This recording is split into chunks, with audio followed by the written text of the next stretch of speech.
ദൈവ പൈതലിനെ ആരാ നിയന്ത്രിക്കേണ്ടത്? ദൈവ പൈതലിനെ നിയന്ത്രിക്കേണ്ടത് അഭിഷേകം.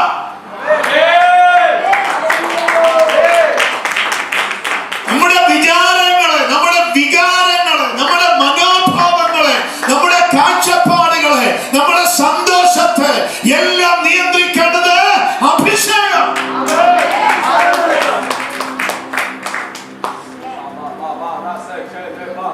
പക്ഷെ ഇപ്പൊ നമ്മളെ നിയന്ത്രിക്കുന്നത് വേറെ ആരൊക്കെയാ?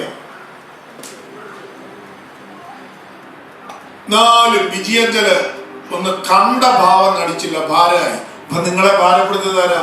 വിജയഞ്ചല.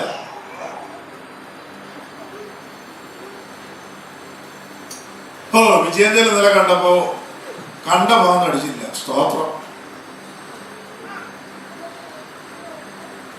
കാണട്ടെ.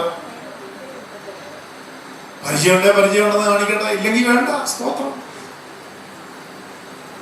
അങ്ങനെ പറയുന്നതാണ് അഭിഷേകം.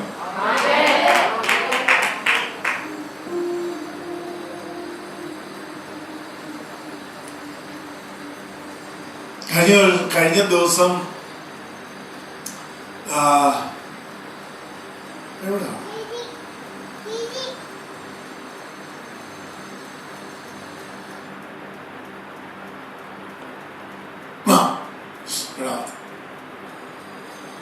കഴിഞ്ഞ ദിവസം ചർച്ചിലെ കാര്യം എന്നോട് പറയാം. എല്ലാവർക്കും ഫുഡ് ഉണ്ടായിരുന്നു പാസ്റ്റർ, എല്ലാവർക്കും കൊടുത്തു. പക്ഷെ അവസാനം വന്നപ്പോഴത്തേക്ക് പാക്കറ്റ് തീർന്നുകൊണ്ട് ഒരാളുടെ കയ്യിലോട്ട് കൊടുത്തു. പാക്കറ്റ് ഇല്ല. അപ്പൊ എല്ലാവർക്കും പാക്കറ്റ് കൊടുത്തിട്ട് ഒരാൾക്ക് കയ്യിലോട്ട് ഉള്ളിയാണ്.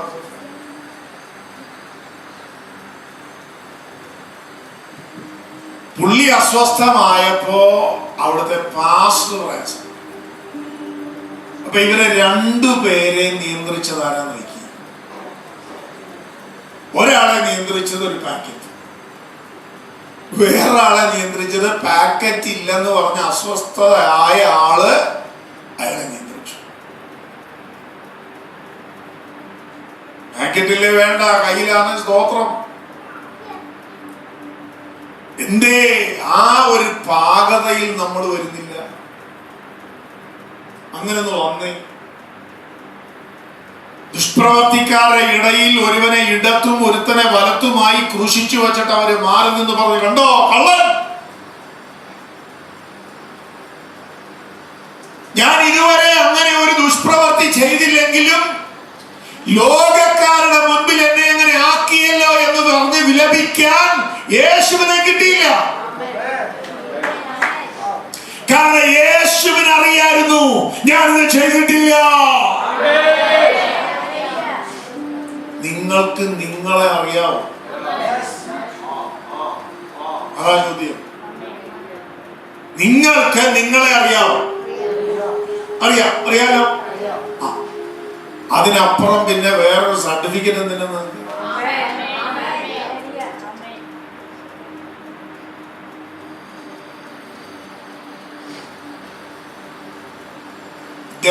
ദേഹത്തിന് അറിയാവോ? അറിയാലോ അല്ലേ? അപ്പൊ പിന്നെ എന്തിനാ ഭാരം?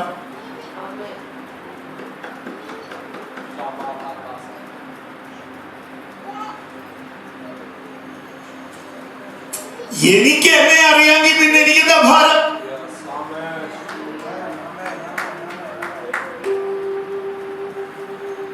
എന്റെ മനോഭാവം എന്തായിരുന്നു?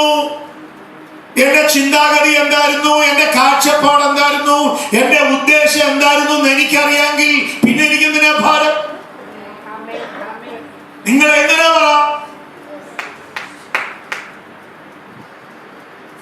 പൊതുസമൂഹം എന്തോ പറയണ്ടേ?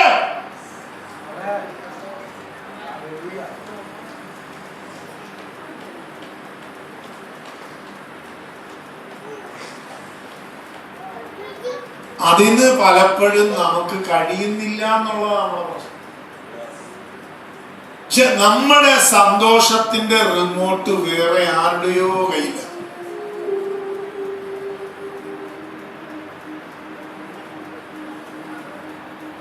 ചില ദിവസങ്ങളിലെങ്കിലും നമ്മളെ കൺട്രോൾ ചെയ്യുന്ന റിമോട്ട് നമ്മുടെ കയ്യിലില്ല.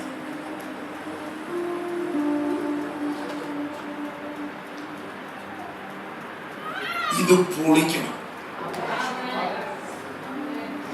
2024 മാർച്ച് മാസം 28-ാം തീയതി ഇത് പൊളിക്കണം. അഭിഷേകം നുകത്തെ തകർത്തു കളയും യേശുവിന്റെ നാമത്തിൽ. കാരണം യേശു ജയിച്ചു. യേശു ജയിച്ചെങ്കിൽ ആ യേശു എന്നെ ജയിപ്പിക്കുന്ന ആളാ. ക്രിസ്തുവിൽ എല്ലായ്പ്പോഴും നമ്മളെ ജയോത്സവമായി നടത്തുന്ന ദൈവം.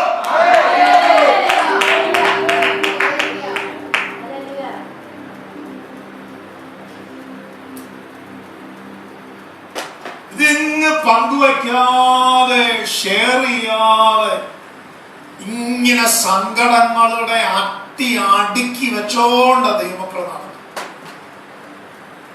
അതുകൊണ്ട് എന്തു വേണ്ടി ആ കരയാനൊന്നും ഏറെ സമയം വേണ്ട, സെക്കൻഡുകൾക്ക് കുടുകുടുകുടുകുടാ. കാരണം ഇത് കണ്ണുനീര് വക്കിൽ കൊണ്ടുവച്ചോണ്ട് നടക്കുക. പിടിച്ചു പിടിച്ചു പിടിച്ചു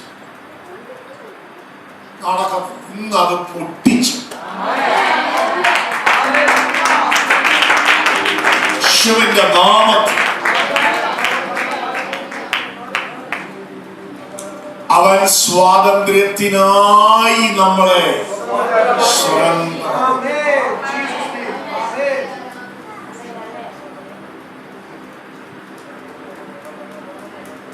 അതിനാണ് 2 കൊരിന്ത്യർ വാക്കിയെടുക്കേണ്ട. 2 കൊരിന്ത്യർ 3 ഒരു വാക്യമുണ്ട്, ആത്മാവുള്ളിടത്ത് സ്വാതന്ത്ര്യമുണ്ട്. ആത്മാവുള്ളിടത്ത് സ്വാതന്ത്ര്യം ഉണ്ടെന്നുള്ള വാക്യം പെന്തിക്കോസി വായിച്ചിട്ട് പറയും, ഇവിടെ ആത്മാവുള്ളത് കൊണ്ട് ഭയങ്കര സ്വാതന്ത്ര്യമുണ്ട്. ഓടാൻ സ്വാതന്ത്ര്യമുണ്ട്, ചാടാൻ സ്വാതന്ത്ര്യമുണ്ട്, കൈയടിക്കാൻ സ്വാതന്ത്ര്യമുണ്ട്, പാട്ട് പാടാൻ സ്വാതന്ത്ര്യമുണ്ട്. കാരണം ആത്മാവുള്ളിടത്ത് ആത്മാവുള്ളിടം.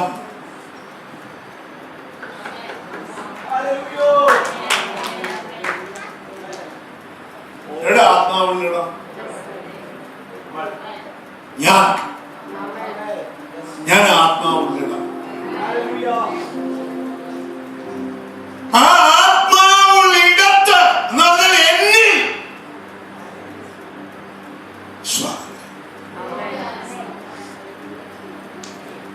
പാസ്റ്റർ എന്തെല്ലാം വിചാരിച്ചാലും എന്റെ റിമോട്ട് പാസ്റ്ററായി വരത്തില്ല.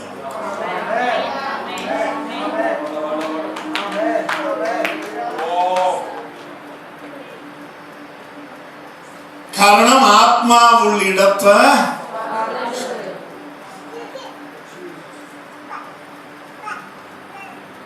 നമ്മളൊന്ന് നിയന്ത്രിക്കണം. ആമേൻ. ഇത് നമ്മളെ ചർച്ചിലോട്ട് ഓടി വരുന്ന എന്തിനെന്നറിയാമോ? ആരോ ഒന്ന് മാറ്റി ഒന്ന് തിരിച്ചു പോകാം. 10 മണി പോലെ വന്ന് ഭാരം മാറ്റി 1 മണിയാകുമ്പോ ഒന്ന് പോളിഷ് അടിച്ച് നമ്മൾ വീട്ടിലോട്ട് ചെന്ന് ഒരു 2 മണിക്കൂറിനകം പോയതിന്റെ ഡബിൾ ഭാരം കയറ്റി വീണ്ടും അടുത്ത ദിവസം ടിപ്പർ ലോറി വരിക ആ ഭാരം ഒന്ന് ഇറക്കാൻ. റമീസിന്റെ അവിടെ ചർച്ചിനകത്ത് കൊണ്ടുവന്ന് ആ ഭാരം എല്ലാം ഇറക്കി 1 മണിയാകുമ്പോ വീട്ടിൽ ചെന്ന് അടുത്ത ലോഡെല്ലാം കയറ്റി രാവിലെ വരുമ്പോ നമുക്കൊന്ന് കൈയടിക്കാൻ പറ്റുന്നില്ല, സ്തോത്രം ചെയ്യാൻ പറ്റുന്നില്ല, ഹല്ലേലൂയ പറയാൻ പറ്റുന്നില്ല. കാരണം മൊത്തവും ഭാര. പിന്നെ വർഷിപ്പിങ് ഇവിടെ നിന്ന് ഇളക്കി തകർത്ത് ലോഡ് ഇറക്കി കഴിഞ്ഞ് പിന്നെ ആ ഉപദേശിയുടെ കയ്യിലോട്ട് കൊടുത്ത് അയാൾ പിന്നെ 2 മണിക്കൂർ കൊണ്ട് എല്ലാ ലോഡ് ഇറക്കി റെഡിയാക്കി ശുദ്ധീകരിച്ച് സെറ്റപ്പാക്കി വെള്ളവും തന്ന് തിരിച്ചു. ഇതല്ല സഭ.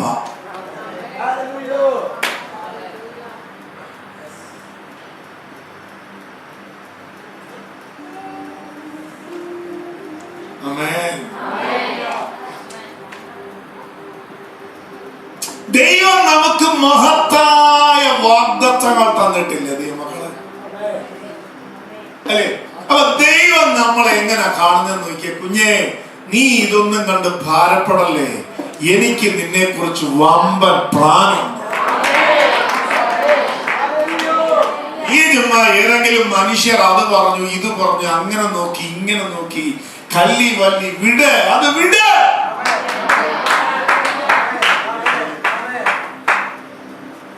ഈ കല്ലി വല്ലി എന്ന് പറഞ്ഞ അറബികൾ പറഞ്ഞത് ഇടാ.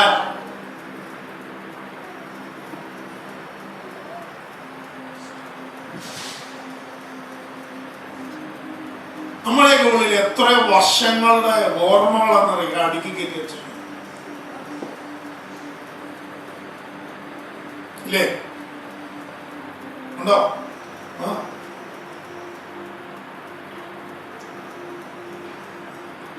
നിങ്ങൾ ഇനി ആ വാക്യത്തിനകത്ത് പറഞ്ഞിരിക്കുന്ന പിതാവേ, ഇവർ ചെയ്യുന്നത് ഇന്നത് എന്ന് ഇവരറിയുന്നില്ല എന്ന് പ്രാർത്ഥിച്ചെന്ന് പറഞ്ഞാൽ അറിയാതെ യേശുവിനെ ഉപദ്രവിച്ച ഒരാളെ എനിക്കൊന്ന് പരിചയപ്പെടുത്തരാം.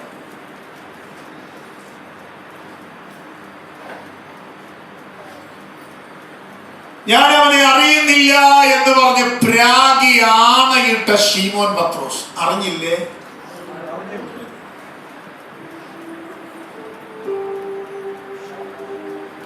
ഞാൻ ആരാണെന്ന് നിങ്ങൾ പറയും. ബാക്കി ശിഷ്യന്മാരെല്ലാം മൗനമായിരുന്നു. മാറത്ത് ചാരിക്കടന്ന് തമ്പുരാന്റെ ഹൃദയടിപ്പിന്റെ താളം അറിഞ്ഞ യോഹന്നാൻ പോലും മിണ്ടാതിരുന്നപ്പോൾ ദേ ഒരാൾ പറയുന്നു, ഞാൻ പറയാം, നീ സത്യമായും ജീവനുള്ള ദൈവത്തിന്റെ പുത്രനായ ക്രിസ്തു. അതേ മനുഷ്യൻ വിളിച്ചു പറയുന്നു, ഞാൻ അവനെ.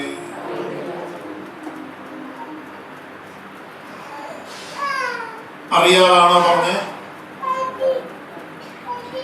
നമ്മളെ പ്രശ്നം എന്നെ ഭാരപ്പെടുത്തുന്നത് ദൈവാസ പുള്ളി മനഃപൂർവ്വം ചെയ്തു. അറിയാതായിരുന്നെങ്കിൽ ഞാൻ പിന്നെ അങ്ങ് എന്തുവാ മറന്നേനെ, ക്ഷമിച്ചേനെ. പക്ഷേ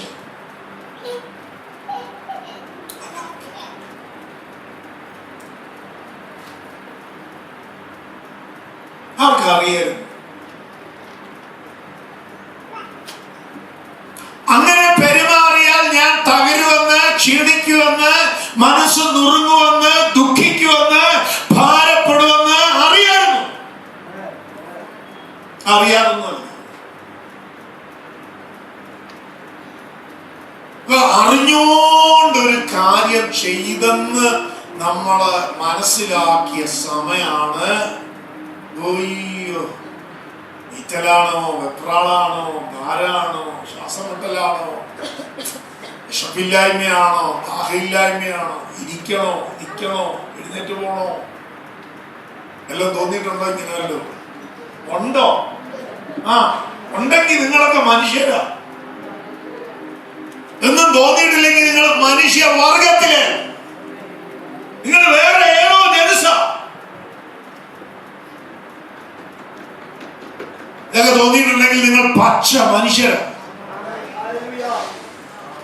ആ പച്ച മനുഷ്യനിൽ ദൈവത്തിനൊരു അഭിഷിക്തനെ എഴുന്നേൽപ്പിക്കണം.